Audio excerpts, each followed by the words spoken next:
IBC 뉴스의 긴급 속보입니다. 자세한 내용을 위해 성재준 앵커를 연결합니다. 성재준 앵커, 응답 바랍니다.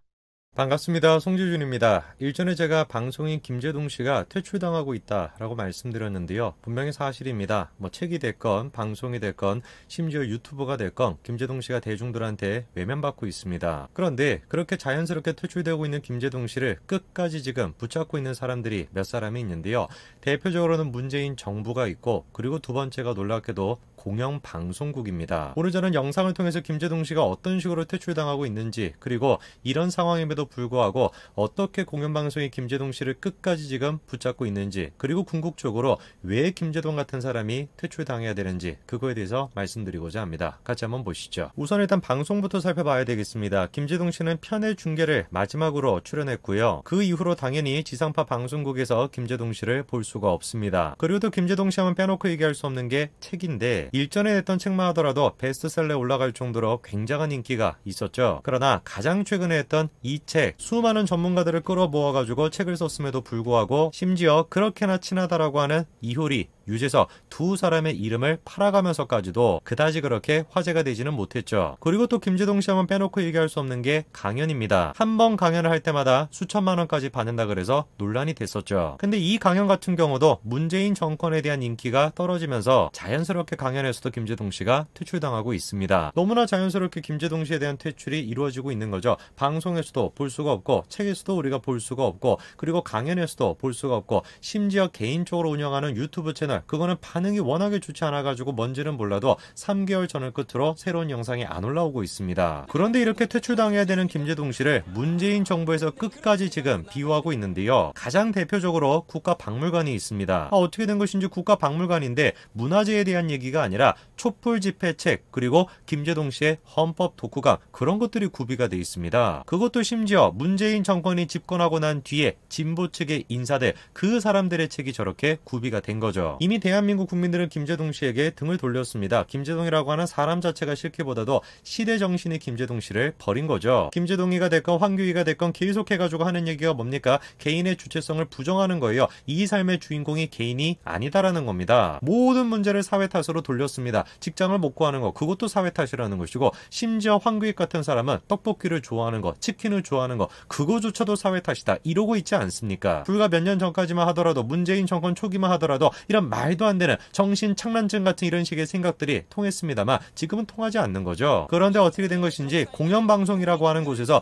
끝까지 지금 김제동 씨를 비호하는 것 같습니다. 황보선의 출발 새 아침, 아마 듣고 계시는 분들 많으실 텐데요. 최근에 황보선 씨가 잠깐 자리를 비웠습니다. 그래가지고 임시 진행자가 섭외가 됐는데 놀랍게도 그 사람이 누구였습니까? 김제동 씨였습니다. 정말로 저는 황보선 씨한테 실망을 했습니다. 누구를 임시 진행자로 할 것이냐, 그거는 사실 원래 있던 진행자가 섭외를 하는 거 아니겠어요. 김제동 같은 사람한테 임시 진행을 맡기는 거, 그것이야말로 이미 황보선이라고 하는 사람의 인식을 보여주는 겁니다. 그리고 대번에 김제동 씨가 지금 어떤 얘기를 하고 있습니까? 진행자임에도 불구하고 이런 식으로 정치적인 색깔을 드러내고 있죠. 저는 개인적으로 윤석열 후보가 됐건, 그리고 김제동 씨가 됐건, 현재 지금 대한민국의 언론이 됐건, 전두환 전 대통령에 대해서 보이는 반응 자체가 비상식적이라고 봅니다. 말이 안 되는 거예요. 누가 부인하겠습니까? 전두환 전 대통령에 대해 가지고 공과 과가 있다라는 거 누가 부인을 하겠어요. 아니, 그런데 김일성이가 됐건 김정일이가 됐건 그런 사람들이 세상을 떠났을 때 대한민국의 언론들이 어떤 반응을 보였습니까? 김정일 씨, 김일성 씨, 씨라고 붙였습니까? 전두환 씨라고 부르는 것처럼. 김일성이가 됐건 김정일이가 됐건 대한민국의 대통령이 아니었습니다. 오히려 대한민국의 주적이었던 사람들이죠. 그런데 그런 사람들에 대해 가지고는 무슨 조문을 가야 된다라고 얘기하고 주석이라는 말까지 다 붙여가지고 얘기하는데, 전두환 전 대통령에 대해서는 조문도 가면 안 되는 것이고 씨라고 붙인다? 이게 어떻게 상식적일 수가 있습니까? 이런 현상 자체가 비상식적이라는 걸 이해하지 못하고 있는 거, 그것이야말로 비상식적인 것이고, 바로 그런 이유 때문에 김제동 같은 사람이 공영방송의 진행자가 돼서는 안 되는 겁니다. 김제동 씨는 사상뿐만 아니라 지식적인 측면으로도 문제가 있어요. 가장 최근에 또 KBS에서 오늘 밤 김제동, 이런 시사 프로그램의 진행을 맡지 않았습니까? 그런데 거기서 전원책 변호사가 특권을 가지게 되면 반드시 부패한다, 미샤일 바쿠닌에 대한 얘기를 꺼냅니다. 그랬더니만 갑자기 김제동 씨가 미샤일 바쿠닌이 누구냐 이렇게 물어봐요. 아마 제 전체 영상을 꼼꼼하게 챙겨보신 분들은 미샤일 바쿠닌 딱 머릿속에 들어오실 겁니다. 이렇게 생겼던 사람인데 누구랑 닮았다고 제가 말씀을 드렸어요.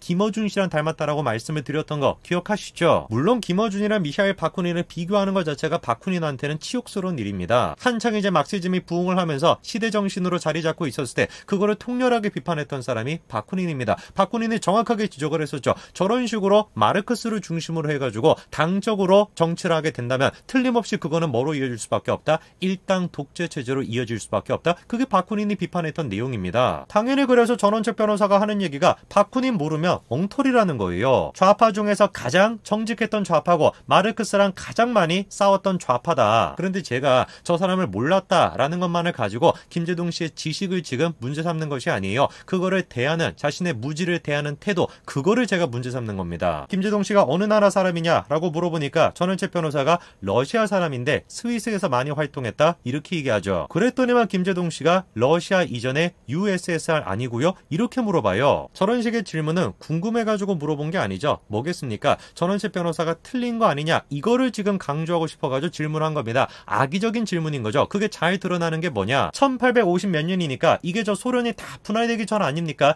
제대로 알고 얘기해라 이런 취지로 얘기하죠. 저런 거를 가르쳐가지고 우리가 뭐라고 얘기하는 거예요? 꼴값을 떤다 라고 얘기하는 겁니다. 1850년대를 지금 얘기하는데 무슨 뭐 USSR이 왜 나옵니까? 제정 러시아 당시 아니에요. 그때 당시는 레닌의 혁명을 통해 가지고 제정 러시아가 무너지고 난 뒤에 소비에트 연방체제가 만들어졌습니다. 그게 이제 USSR 소련이라고 불리는 것이고 그 날짜가 이제 1917년도부터 시작해가지고 재준이가 태어났던 해인 1991년도까지 유지가 됐던 겁니다. 그리고 1991년도에 무너지고 난 뒤에 현재 지금 러시아 체제로 자리를 잡았던 거죠. 상식적으로 마르크스가 언제 활동했던 사람입니까? 레닌 전이죠. 19세기 그때 이제 활동을 했던 사람이 마르크스 바쿠닌입니다. 1850년대라고 다 얘기를 해주는데 갑자기 무슨 뭐 뜬금없이 USSR을 얘기하고 소련을 얘기하니까 엉망진창인 거죠. 하나부터 열까지. 그런데 그거를 지적을 해주니까 김제동 씨가 어때요? 말을 갖다가 끊으면서 알았어 막 신경질적으로 반응을 하고 그런 얘기하는 시간이 아니다. 조국 얘기해야 되는 거 아니냐? 이렇게 갑자기 말을 바꿉니다. 이러니까 우리가 좌파 탈출은 지능순이다. 그런 얘기를 하는 겁니다.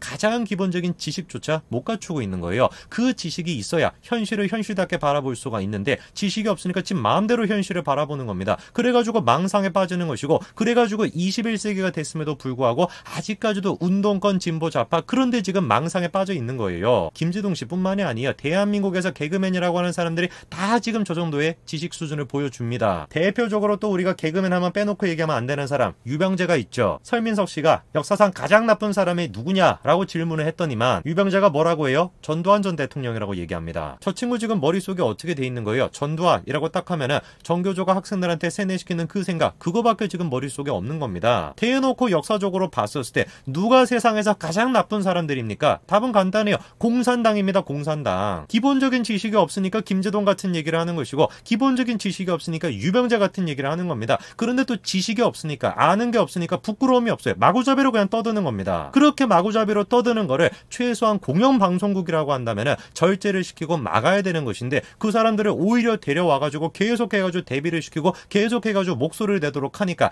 이러니까 공영방송에 문제가 있다라는 것이고 정권 교체를 해야 된다라는 거죠. 황교익이 됐건 유병재가 됐건 김제동이 됐건 이런 사람들이 대한민국 방송에서 목소리를 낸다라는 거 그것이야말로 이 사회가 비상식이라는 겁니다. 여기까지 말씀드리겠습니다. 감사합니다.